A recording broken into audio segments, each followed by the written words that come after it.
శ్రీమాత్రే నమ. జై గురు దత్తాత్రేయ నమ. ఈ వీడియోలో మనం జూలై 1వ తారీఖు నుంచి డిసెంబర్ 31వ తారీఖు మధ్యలో జరిగే సుమారుగా ఒక అర్ధ సంవత్సర ఫలితాలు 2024లో రెండవ భాగం ఏ విధంగా జాతకుడికి ఉండబోతుంది.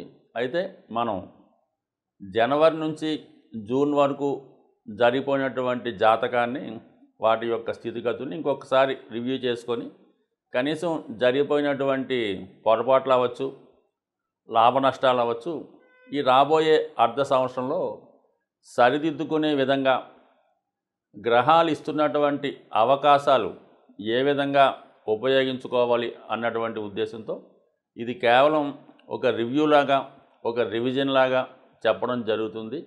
రాబోయే జూలై నుంచి డిసెంబర్ మధ్యలో జరగబోయే అర్ధ సంవత్సర ఫలితాలు. మరి మేజర్గా ప్రథమ భాగం మనం చూసుకున్నప్పుడు ఇంచుమించుగా మనకి శని భగవానుడు, అలాగే గురు భగవానుడు మరి డైరెక్ట్ మోషన్లో ఉంటూ జాతకుడికి డైరెక్ట్గా ఫలితాలు ఇవ్వడం జరిగింది.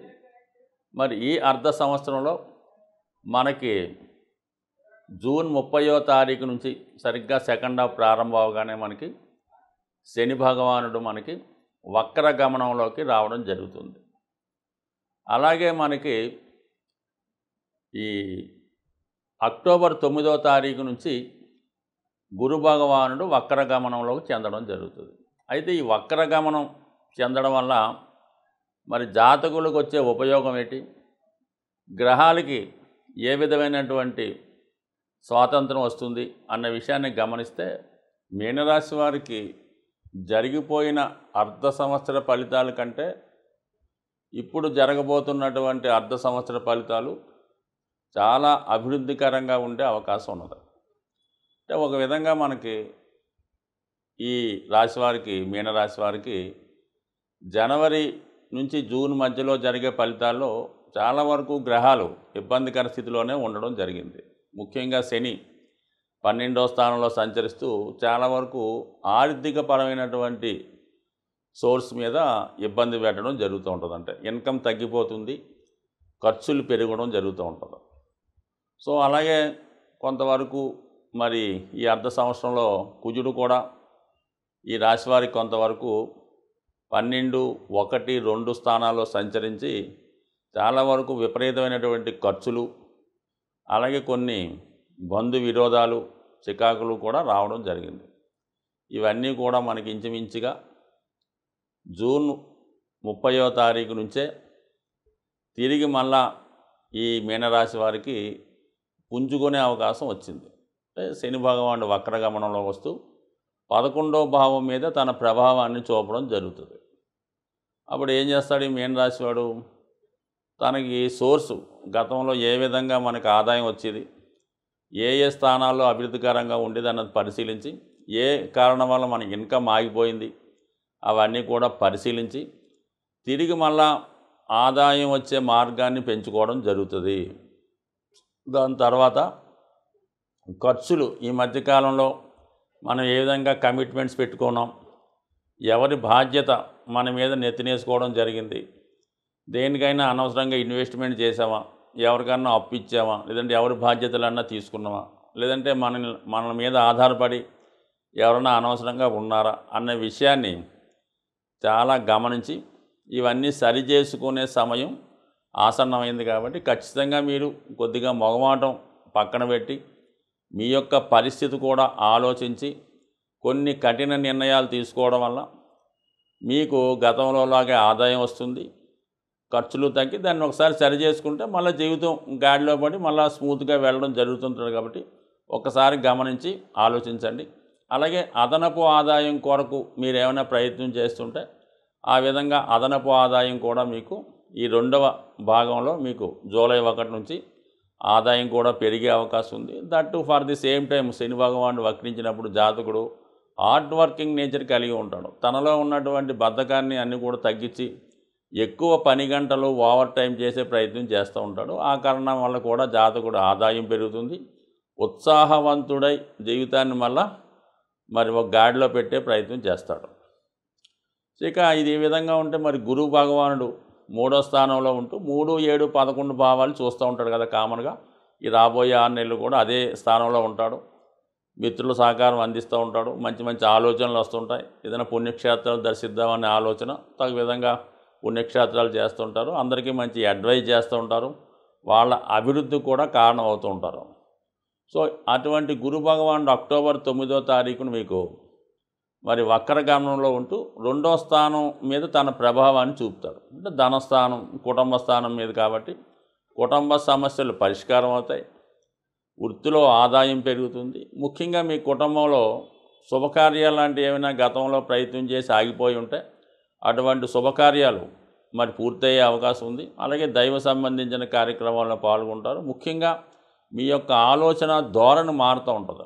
గత కొంతకాలంగా డిస్టర్బ్గా ఉన్నటువంటి మీ మానసిక స్థితి మళ్ళీ మామూలు స్థాయికి వచ్చి తిరిగి సాంప్రదాయ పద్ధతిలో మరి ఆధ్యాత్మిక రంగంగా వెళ్ళే అవకాశం అది ఉంటుంది. కాబట్టి సో ఏదైనా అక్టోబర్ 9 తర్వాత మరి ఇంకా అనుకూలమైనటువంటి పరిస్థితులు, ముఖ్యంగా ఆర్థికపరమైన సమస్యలు సాల్వ్ అయ్యే అవకాశం జాతకుడికి ఉంటాయి. ఇంకా మనకి జూలై 12 తర్వాత ఇంచుమించుగా ఆగస్టు 26 వరకు కూడా కుజుడు 3వ భావంలో సంచరిస్తాడు. ఇక్కడ 9వ భావాధిపతి 3వ భావంలో సంచరించడం వల్ల ఏదైనా విదేశ ప్రయాణాలు, దూర ప్రాంత ప్రయాణాలు చేయవలసి వస్తుంది.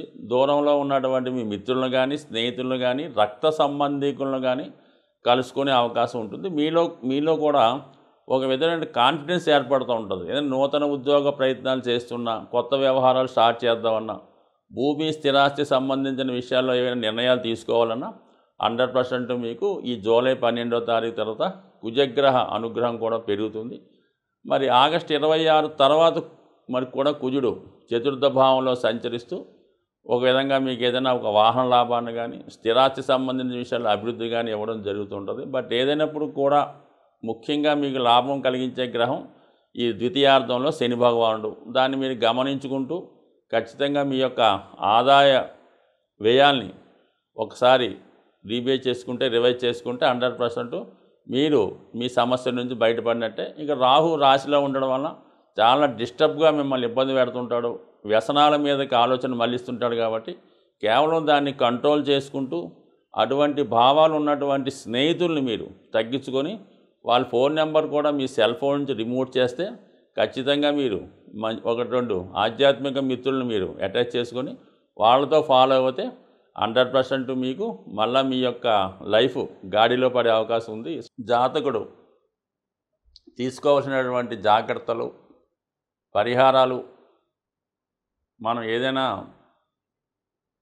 జాతకపరమైన సమస్యలున్నా, గోచారానికి సంబంధించిన సమస్యలున్నా వాటికి సంబంధించినటువంటి పరిహారాలు చేసుకోవడం వల్ల కొంతవరకు వాటి యొక్క తీవ్రత తగ్గడం జరుగుతూ ఉంటుంది. ముఖ్యంగా అన్ని రాశుల వారికి కావలసింది గురుగ్రహ అనుగ్రహం. ఏ భావంలో గురువు ఉన్నా ఖచ్చితంగా ఆ భావాలకు సంబంధించినటువంటి మంచి ఫలితాలు ఇవ్వడం జరుగుతూ ఉంటుంది. గురుగ్రహ అనుగ్రహం కోసం ఎప్పుడన్నా సరే మీరు గోవుల్ని సేవించడం వల్ల, ఎక్కువగా గురువు యొక్క ఆరాధన అంటే మనకి ప్రత్యక్షంగా ఉన్నటువంటి మీకు విద్య నేర్పిన గురువు అవ్వచ్చు. ప్రస్తుతం మరి షిరిడి సాయిబాబా వారు, దత్తాత్రేయుల వారు, అలాగే వెంకయ్య స్వామి గారు, రాఘవేంద్ర స్వామి, ఇటువంటి వారికి దేవాలయాల్లో మరి అక్కడ దేవాలయాన్ని దర్శించి తగు విధంగా గురువుని సేవించడం చేయడం వల్ల జాతకంలో గురువు బలవంతుడై మీకు మిగతా గ్రహాలు కూడా అనుకూలించే ఫలితం ఇవ్వడం జరుగుతుంది. ఇంకా తీవ్ర ఇబ్బందుల్లో ఉన్నవాళ్ళు, ముఖ్యంగా అనారోగ్య సమస్య కానీ, బాగా ఫైనాన్షియల్ స్ట్రగుల్ ఉన్నవాళ్ళు ఏం చేయాలంటే వారు గోశాల దర్శించి ఆ గోశాలలో వీరు ఎంత బరువు ఉన్నారు చూసుకోండి. సుమారు ఒక 60 కేజీలు ఉంటాయి. ఒక 6 కేజీలు శనగలు మరి నానబెట్టిన కానీ వాటి ముడి సరుకు కానీ కొని ఆ గోసాల్లో మీరు ఇవ్వాలంటే మీరు ఆవుకు ప్రత్యేకంగా పెట్టగలరు. మీ వెయిట్‌కి 10వ వంతు బరువు ఉన్నది ఇవ్వడం చేయడం వల్ల, లేదంటే ఎక్కువగా మీకు ఆర్థికపరమైన సమస్యలు ఉన్నాయి, ఏ విధంగా కూడా ముందుకు వెళ్ళడం లేదు, ఈ పెళ్లి సంబంధించిన సమస్యలు, స్థిరాస్తి గొడవలు ఇవన్నీ కూడా కామన్‌గా ఉంటాయి అందరికీ. వాళ్ళు ఏం చేయాలంటే మీరు ఒక అరటిపళ్ళు గెల ఏదైనా కొద్దిగా మనం ప్రయాణం చేస్తే మరి రోడ్డు దాటిన తర్వాత కొద్దిగా రిమోట్ ఏరియాకి వెళ్తే ఎక్కువ కోతులు ఉండే ప్రాంతాలు వస్తుంటాయి. ప్రతి ఒక్క ఊర్లో కూడా చిన్న చిన్న అడవులు అవి ఉండడం వల్ల కోతులు ఉంటుంటాయి. ఆ కోతులకి రోడ్డు మీద కాకుండా సైడు ఈ అరటిపళ్ళు గెల ఏ పండు ఆ పండు ఎరగొట్టి కోతులకి ఆహారంగా పెట్టడం. ఇంకా ఓపిక ఉన్న వాళ్ళు ఏదన్నా సరే అరటిపళ్ళతో పాటు ఈ మొక్కజొన్నలు అవ్వచ్చు, మామిడి పళ్ళు అవ్వచ్చు, ఏవైనా సరే మరి కోతులకి ఆహారం పెట్టడం వల్ల ఆర్థికపరమైన సమస్యలు ఏ సమస్యని ఇంకా నో డౌట్ ఇంకా మీరు కోతులకు ఆహారం పెడితే మీకు ఎంత క్లిష్టమైన సమస్య అయినా 100% పరిష్కారం అయ్యే అవకాశం ఉంటుంది. ఇక అలాగే శని భగవానుడి యొక్క అనుగ్రహం కావాలి. ఏలినాడు శని, అష్టమ శని, వక్ర శని అనేక రకాలు జరుగుతుంటాయి. ఎప్పుడన్నా సరే మీరు శని భగవాన్ అనుగ్రహం కావాలంటే కేవలం శనికి తైలాభిషేకం, అలాగే శివుడికి రుద్రాభిషేకం కామన్గా చేసుకోవచ్చు. కానీ ఫిజికల్గా కూడా మీరు కష్టపడవలసి ఉంటుంది. మాన్యువల్గా మీరు చేసుకోగలమంటే మీరు మాన్యువల్గా ఆ వర్క్ చేసుకోండి. ముఖ్యంగా ఎవరైతే నిరాశ్రులై ఉంటారో, వృద్ధులై ఉంటారో, రోగగ్రస్తులై ఉంటారో వాళ్ళకి మీకు తోచిన విధంగా సేవ చేయగలిగితే సేవ చేయండి. వాళ్ళు ఏదైనా రోడ్డు దాటడానికి అవసరమైతే సహాయపడండి. లేదంటే వారికి కప్పుకోనక దుప్పటి కానీ, తినడానికి మంచి ఆహారం కానీ, ముఖ్యంగా మెడిసిన్స్ వాళ్ళకి ఒక నెలకి 2 నెలలకు సరిపోయే మందులు ఇవ్వడం కూడా ఖచ్చితంగా మీకు శని భగవానుడు అనుగ్రహించే అవకాశం ఉంటుంది. దాని తర్వాత ముఖ్యంగా రాహు ఎక్కువ ఇబ్బందులు పెడుతుంటాడు. అత్యాశ వల్ల దుర్మార్గమైన పనులు చేయడం వల్ల జాతకులకి ఎక్కువగా జైలు శిక్షలు, లేదంటే ఈ ఏదన్నా మర్డర్లో చిక్కుకోవడమో, లేదంటే ఎవరన్నా వాళ్ళని హత్య చేయడం ఇలా జరుగుతుంటుంది. అంటే ఏ కార్యక్రమాలు చేస్తుంటాడో వాడు ఆ విధంగానే మరణిస్తూ ఉంటాడు అన్నమాట. సో అటువంటిది వాటికి రాహు కారణం అవుతుంటాడు. కాబట్టి రాహు యొక్క తీవ్రత తగ్గాలంటే కంపల్సరిగా మరి అమ్మవారి యొక్క ఆరాధన చేసుకోవడం, చండీ హోమం లాంటివి చేసుకోవడం మంచిది. కొద్దిగా ఇబ్బందికరంగా ఉన్న రాహు ఇబ్బందుల నుంచి తప్పుకోవాలనుకుంటే బాగా కార్మికులు లాంటి వాళ్ళకి, కొద్దిగా అలవాటు ఉన్న వాళ్ళకి ఒక క్వార్టర్ మందు బాటిలు, ఒక బిర్యానీ ప్యాకెట్టు ఇవ్వడం వల్ల రాహు ప్రీతి చెందే అవకాశం ఉంది. సో ఇది ఒక విధమైనటువంటి తాంత్రిక రెమెడీగాను, లాల్ కితాబ్ రెమెడీగాను పనిచేసే అవకాశం ఉంది. ఏదైనా రెమెడీ అన్నది ఖచ్చితంగా పనిచేస్తుంది. అది కూడా మన కర్మను బట్టి, ఈవేళ రేపా ఎల్లుండ అన్నది అది మీ చేసే విధానాన్ని బట్టి, మీ జాతకాన్ని బట్టి కూడా ఉంటుంది. బ్యాంకులో దాచిన ధనం ఏ విధంగా సేఫ్గా ఉంటుందో మనం చేసినటువంటి ప్రతి పరిహారం కూడా అలాగే నిక్షిప్తమై ఉంటుంది. అవసరమైనప్పుడు దాని ఫలితం వచ్చి మీకు దాని యొక్క ఫలితం అందడం జరుగుతుంది. ఏదైనా కర్మ అనుభవించిన తర్వాతే మన యొక్క రెమెడీ యొక్క ఫలితం కూడా అందుతుంది. అయితే పెద్ద సమస్య చిన్న సమస్యతో పోయే అవకాశం ఉంటుంది. స్వస్తి.